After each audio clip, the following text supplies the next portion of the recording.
Saudara, dalam 3 bulan pertama di tahun 2025 terdapat sejumlah perusahaan di Indonesia yang mem-PHK karyawannya. Namun Menteri Ketenagakerjaan Yasir Limpo membantah Indonesia dilanda badai PHK.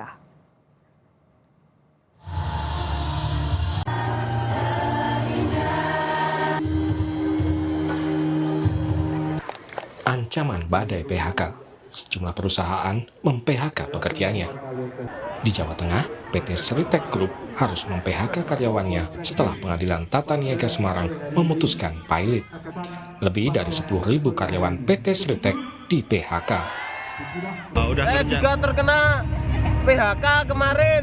Ini juga bingung, utang BRI saya masih banyak. Ini kira-kira gimana? Ada solusi apa enggak? Habis ini saya menganggur. Ya inginnya kembali lagi, Pak. Kenapa? Diselamatkan Sritek. Kenapa, Bu? Ya untuk menghidupi anak. Kalau bekerja di tempat lain? Ya uang umurnya kan sudah nggak mencapai, Pak. Kalau ngelamar di mana-mana kan sudah 50 lebih. Nggak ada yang mau.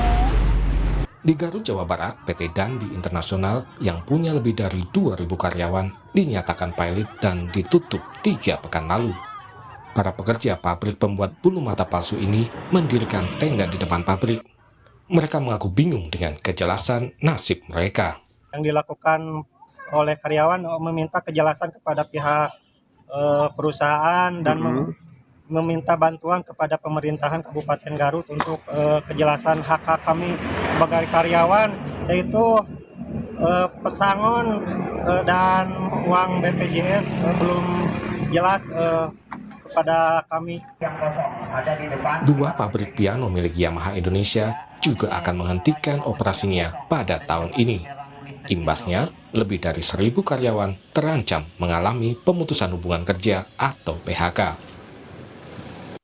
Nah, sekarang yang ditutup itu ada 2 plan, ya. Plan Pulau Gadung itu kurang lebih 700-an karyawan.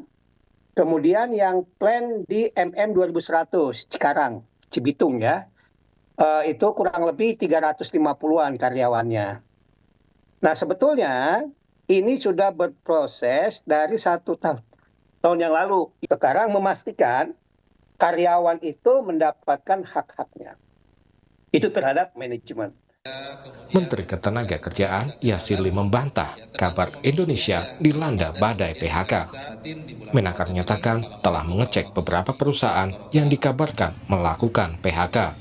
Dan ternyata tidak semua perusahaan yang diberitakan melakukan PHK pada karyawannya. Jadi menurut saya tadi terkait dengan berita, jadi ada istilahnya sampai badai apa segala, menurut saya itu harus kita lihat secara proporsional ya. Ada beberapa perusahaan yang kalau kami baca di media juga ya dituliskan ada PHK ya. Setelah kita cek sebenarnya juga tidak semuanya gitu ya. Contoh Mayora misalnya, kita sudah cek ternyata ya tidak seperti itu beritanya. Ya bahkan ada beberapa yang dilaporkan PHK malah kemudian ya pekerjaannya malah nambah. Dalam 2 tahun terakhir, angka PHK di Indonesia terus meningkat. Sepanjang tahun 2024 lalu, data Kementerian Ketenagakerjaan menyebut ada lebih dari 77.000 pekerja di PHK. Tim Liputan, Kompas TV.